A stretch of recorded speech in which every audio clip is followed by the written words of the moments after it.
Today, we're going to talk about a teaching technique that is honestly a total game changer. It's called the big picture. We're going to see how something as simple as a conceptual map can take learning from this, confusing jumble of facts and turn it into a clear, coherent journey. This question.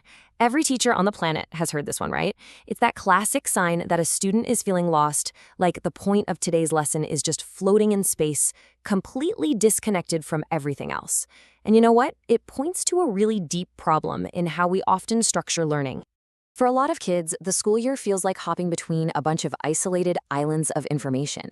We do one topic on Monday, then a completely different seeming one on Tuesday, and there's no bridge between them. This is what educators call knowledge fragmentation, and it is a massive barrier to real, deep understanding. But what if? What if on day one of a new unit, every single student was handed a map? A simple visual guide that shows them the entire landscape they're about to explore, where they are now, and where they're ultimately going. Well, that's the whole idea behind the big picture technique. So let's really dig into this problem of disconnected knowledge, because it's more than just confusing for students. It's something that can actually undermine the entire curriculum over time, and it can twist clear educational goals into something you barely even recognize. So on one side, you have a coherent curriculum. You can picture it like a strong, interconnected web where every new idea builds logically on the one before it. But on the other side, you get fragmented lessons, and those are like a bunch of loose, tangled threads. Students might grab onto individual facts, but they never ever see the beautiful pattern they're supposed to create together. And check out this quote from the source material, because it really highlights the long-term danger here. When instruction is all broken up, the core ideas of the curriculum can literally mutate. They lose their power. Their original meaning gets lost in translation, and that can lead to a system-wide breakdown in what we're trying to achieve. So why is a map so incredibly effective? Well, the answer is all about how our brains are literally wired to learn. So for this next part, let's dive into the cognitive science to really get the why behind this powerful technique. Okay, so our brains don't just store information randomly. They use these organized structures called schemas. Think of them like mental filing cabinets. When we learn something new, our brain immediately looks for the right folder to put it in. A big picture map basically pre-builds that filing cabinet for the student. It shows them, hey, this new piece of info, it's going to go right here. And that brings us to cognitive load theory. Now, our working memory, that's the part of our brain doing the active thinking, it's super limited. It's like a computer with very little RAM. It can only handle a few new things at once. If you overload it with confusing, disconnected stuff, learning just grinds to a halt. Now, there are three types of this cognitive load. You've got intrinsic load. That's just how hard the topic is naturally.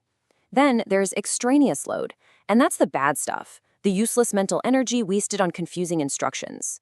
And finally, germane load.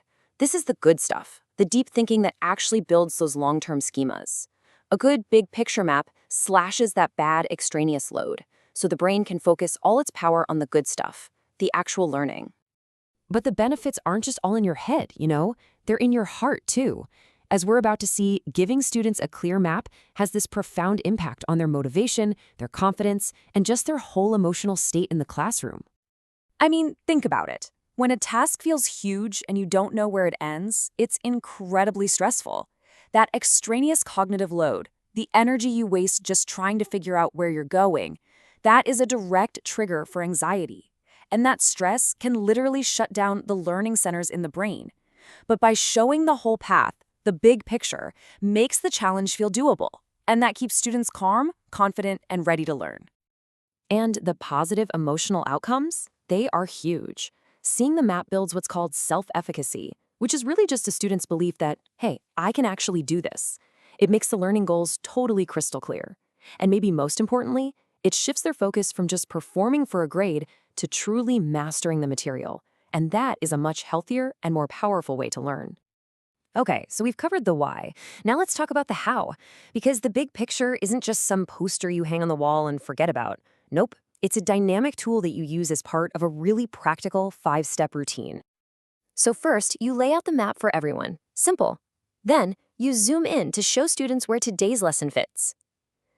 Now, step 3 is the magic move. Constantly zooming in and out, always connecting the tiny details of the day back to that larger framework. After that, you rehearse and check that they get it.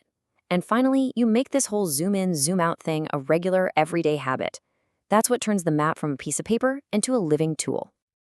And hey, the design of the map itself really matters. To cut down on that extraneous cognitive load we keep talking about, it has to be clean and simple. We're talking about key principles, like putting text right next to the images it describes, using plenty of white space so it's not cluttered, and clearly labeling how all the ideas connect. A well-designed map is really a well-designed thinking tool. All right, for our final section, let's zoom out one last time. We're going to go from the individual classroom all the way up to the entire school system. Because when this approach is adopted by everyone, the impact is just magnified enormously. When an entire school or a whole district starts using these curriculum maps, they can finally see everything clearly. They can make sure all the subjects are sequenced logically. They can spot gaps where kids are missing information or overlaps where they're teaching the same thing twice. It becomes this powerful tool for aligning everything and even for designing way better, more meaningful tests. It creates true coherence. And that brings us to this incredible number. What you're looking at is the effect size for something called collective teacher efficacy. Now, an effect size is just a way of measuring how big of an impact something has. And let me tell you, an effect size this high, 1.57, is absolutely massive. It represents the shared belief among a staff that together, they can make a real difference. It is one of the single biggest influences on student achievement, and it's exactly what a shared coherent map helps to build. So when you boil it all down, the big picture technique is really about changing the entire student experience. It's about moving away from that confusing, fragmented pile of facts, and instead inviting students on a journey where every single step has a clear purpose and a visible destination. Which really just leaves us with one last big question to think about. In our own work, in our own classrooms, are we just teaching a series of disconnected lessons, or are we truly guiding our students on a meaningful, connected, and understandable journey?